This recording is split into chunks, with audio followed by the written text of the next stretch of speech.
আসসালামু আলাইকুম এভরিওয়ান। আজকের পর্বে আমরা জানবো ওয়েবসাইটের রিডিরেক্ট সম্পর্কে। তো গত পর্বে আমরা জানছিলাম ওয়েবসাইটের বিভিন্ন ইরর সম্পর্কে, যেগুলো ইরর আসলে আমাদের ওয়েবসাইটে ঘটলে আমরা ওয়েবসাইটটা রিডিরেক্ট করে দিই। ওয়েবসাইটের ইউআরএল, বিভিন্ন ইউআরএল যখন ইস্যুস হয়, বিভিন্ন ধরনের সমস্যা দেখা দেয়। তো এইগুলো সমস্যা দেখা দেওয়ার ফলে আমরা ওই পেজটা, স্পেসিফিক পেজটা, ওই লিঙ্কটা আমরা রিডিরেক্ট করে দিই অন্য কোনো রিলেটেড ওয়েবসাইটের, অন্য কোনো রিলেটেড পেজের সাথে। সো এই রিডিরেক্ট কিভাবে করতে হয় সেটা আমরা জানি আজকের পর্বে।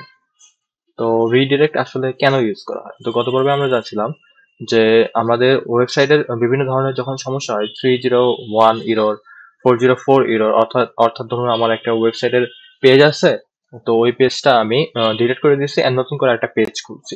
তো আগের পেজটা যেহেতু ছিল, ওই পেজের কোনো ভিউয়ারও ছিল অবশ্যই। তো ওই পেজটা যেহেতু গুগলে ইন্ডেক্স ছিল, তো ইন্ডেক্স থাকার সময় তো ওই পেজে আসলে ভিউয়ার ছিল। তো এখন কি হয়েছে, মানুষ যখন ওই পেজটা সার্চ দিচ্ছে এখন নতুন করে, তখন ওই পেজটা পাচ্ছে না। এখন কি লেখা হচ্ছে, ধরুন 404 ইরর লেখা হচ্ছে, যে পেজ নট ফাউন্ডেড। তো এখন ওই পেজে যখন ভিউয়ার আসে তখন তো একটা নেগেটিভ ইম্প্যাক্ট ফেলে। তো এই ক্ষেত্রে এই পেজগুলো আমরা রিডিরেক্ট করে দিই ওই রিলেটেড কোনো পেজের সাথে। তো এইভাবে আসলে রিডিরেক্টটা কাজ করে। তো আমরা 301 রিডিরেক্টটা কিছুর জন্য করি, আমরা আমাদের সো যখন আমাদের ওয়েবসাইটে স্থায়ীভাবে ইউআরএলটা পরিবর্তন করার দরকার হয়। ধরুন আপনাদের একটা ওয়েবসাইটের পেজ আছে, ধরুন আমি যদি দেখাই আমাদের ওয়েবসাইট মান্নাটিকালয়। তো এই ওয়েবসাইটে একটা পেজ আছে ধরুন। তো ওই পেজটা আমাদের রিডিরেক্ট করতে হবে। তো ওয়েবসাইটের লোড নিক। তো লোড নেওয়ার পরে সো ধরুন আমরা ব্লগ পেজ, সো ব্লগ সেকশনের যে কোনো একটা পেজ, ধরুন অ্যাবাউট আস। তো অ্যাবাউট আস পেজটা ধরুন আমাদের 404 ইরো চলে আসছে, যে আমাদের অ্যাবাউট আস পেজটা আমরা কি করছি, শুধুমাত্র অ্যাবাউট লিখে নতুন একটা পেজ ক্রিয়েট করছি, and এই পেজটা আমরা ডিলিট করে দিচ্ছি। সো এই পেজ ক্রিয়েট করার ফলে এই পেজে যেহেতু আগে থেকে ভিউয়ার ছিল, সো তখন কি হবে, এই পেজটা আমাদের 404 ইরো দেখা দেবে। সো আমরা কি করবো, এই পেজটা আমরা রিডিরেক্ট করে দেবো আমাদের অ্যাবাউট পেজের সাথে। সো এটা অ্যাবাউট অথবা এই রিলেটেড কোনো পেজের সাথে আমরা রিডিরেক্ট করে দেবো। যেরকম এইখানে অ্যাবাউট আস লেখে এ আছে, আমরা অ্যাবাউট পেজের সাথে আমরা রিডিরেক্ট করে দেবো। তো এই ক্ষেত্রে আমাদের রিডিরেক্টটা কাজে দেবে, অ্যান্ড এই ক্ষেত্রে আমরা 301 পার্মানেন্ট রিডিরেক্ট করে দেবো। সেক্ষেত্রে আমাদের ওয়েবসাইটের ইউআরএলটা একদম সরাসরি গিয়ে পার্মানেন্টলি রিডিরেক্ট হয়ে যাবে। অ্যান্ড 302 রিডিরেক্ট অর্থাৎ টেম্পোরারি রিডিরেক্ট, এটা কি হবে, অস্থায়ীভাবে ইউআরএলটা পরিবর্তন হবে, অর্থাৎ সাময়িক কিছুক্ষণের জন্য, ধরুন 3 মাস অথবা 6 মাসের জন্য আপনি ওয়েবসাইটে রিডিরেক্ট করে দিলেন একটা পেজের সাথে, কোনো রিলেটেড কোনো ওয়েবসাইটের পেজের সাথে। আপনি 6 মাস পরে ওই পেজটা আসলে খুলবেন, ওই নামে খুলবেন। সো এটা আপনি যদি করেন সেক্ষেত্রে আপনার টেম্পোরারি রিডিরেক্ট করে দিবেন। অ্যান্ড আরো আছে 404 এর ইররের ক্ষেত্রে আমরা পার্মানেন্টলি রিডিরেক্ট করে দিই। অ্যান্ড রিডিরেক্ট আমাদের কেন প্রয়োজন এখানে বলা আছে, এসিও অপটিমাইজেশনের জন্য। যখন আপনাদের ওয়েব পেজটা আসলে আমরা রিডিরেক্ট করবো না, ওই পেজে আসলে ভিউয়ার আসবে, ভিজিটর যেন 404 ইররটা না দেখে, সে কোনো নতুন পেজে যেতে পারে, অথবা ওই রিলেটেড অথবা ওই পেজে যেতে পারে। যে আমরা ইউআরএল যে চেঞ্জ করছি, আমাদের তো বলে দিতে হবে যে এই ইউআরএল এ আমরা চেঞ্জ করছি, তুমি রিডিরেক্ট হয়ে অন্য একটা রিলেটেড একটা ওয়েবসাইটের পেজে যাও। তো এই জন্য আমরা রিডিরেক্টটা করে দেখি। সো রিডিরেক্ট করার জন্য আমাদের ওয়েবসাইটে, ওয়ার্ডপ্রেস ওয়েবসাইটে আমরা র্যাঙ্ক ম্যাথ দিয়ে করতে পারি রিডিরেক্ট, অথবা বিভিন্ন প্লাগইন আছে রিডিরেক্টের জন্য। আপনার প্লাগইন যদি ইনস্টল করেন সেক্ষেত্রে রিডিরেক্ট করা যায়। এখন আমরা আমাদের ওয়েবসাইটে সরাসরি প্রবেশ করি। সো আমাদের ওয়েবসাইটে প্রবেশ করি।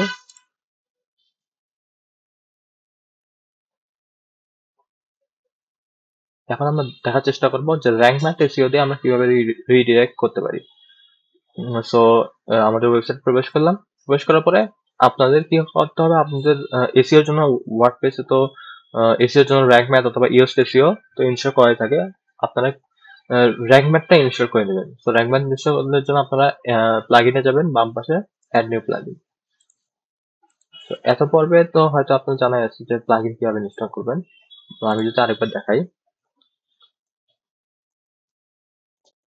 র্যাঙ্ক ম্যাথ থেকে সার্চ করার পরে যে প্লাগইনটা আসবে সেটা আপনারা ইনস্টল করে দিবেন এন্ড অ্যাক্টিভ করে নেবেন। আমার অলরেডি ইনস্টল করা আছে। তো এখন আমরা কি করব, আমাদের র্যাঙ্ক ম্যাথে সেটিংসে চলে যাব। তো র্যাঙ্ক ম্যাথে সেটিংসে যাওয়ার জন্য আমরা বাম পাশে খুঁজি র্যাঙ্ক ম্যাথটা কোথায় আছে। আচ্ছা, সেটিংস,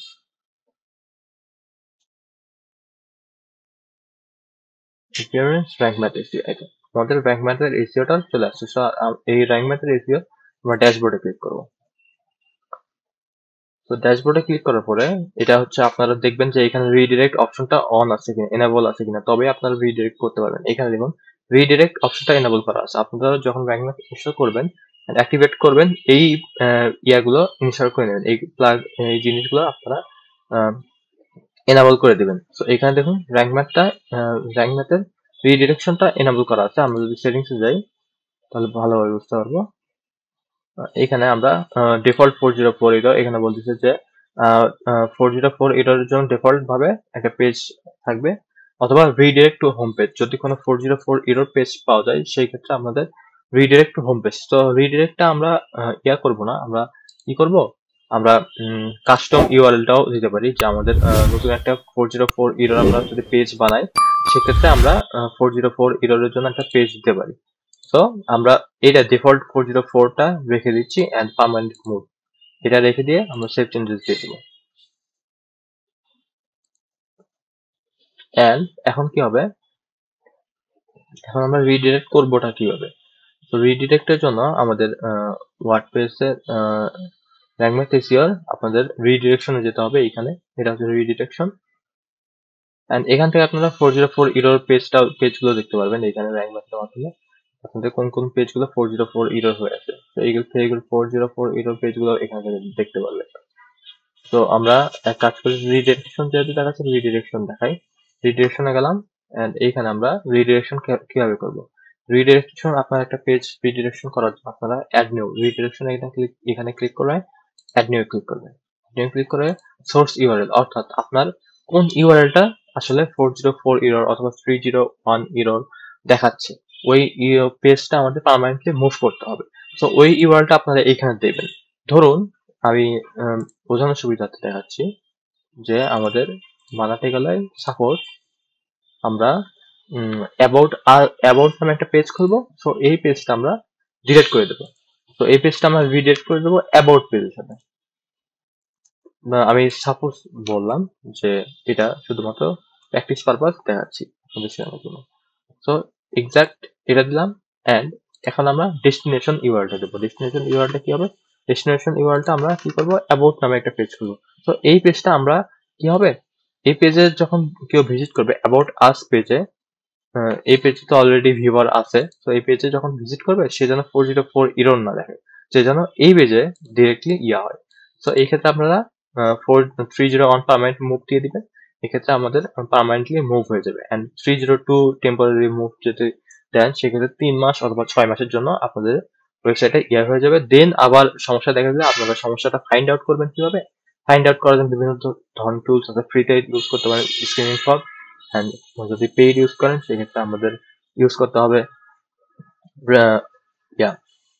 সেমরাশ অথবা এইচএফ। তো আমরা এখানে পার্মানেন্টলি মুভ করে দেবো এন্ড অ্যাক্টিভ, এন্ড এখানে অ্যাড ডিরেকশন দিয়ে দেবো। অ্যাড রিডিরেক্ট করে দিলে আমাদের এটা রিডিরেক্ট হয়ে যাবে। তো এইভাবে আমরা রিডিরেকশন করতে পারি। তো আমার যেহেতু রিডিরেকশন করার দরকার নেই সেহেতু আমরা করতেছি না, এটা দেখানো আমরা এইভাবে আসলে রিডিরেক্ট করে থাকি। তো আমরা রিডিরেকশন কিভাবে করব সেটা আমরা দেখলাম আসলে। এন্ড রিডিরেক্ট আসলে গুরুত্বপূর্ণ আপনাদের ওয়েবসাইটে যখন ভিউয়ার যখন আসবে, যদি 404 এরর পেজ দেখে সেটা তো আপনাদের ওয়েবসাইটের জন্য খারাপ। যে একটা ওয়েবসাইটের পেজ আসার পরে 404 এরর আসলো, সে চলে গেল, আপনার ওয়েবসাইটে বাউন্স রেটটা বেড়ে যাবে। এতে গুগল আপনার ওয়েবসাইটটাকে কম গুরুত্বপূর্ণ মনে করবে, যে ওয়েবসাইটে মানুষ ভিজিট করে এন্ড চলে যায়। তো আজকের মতো এখানেই। আসসালামু আলাইকুম।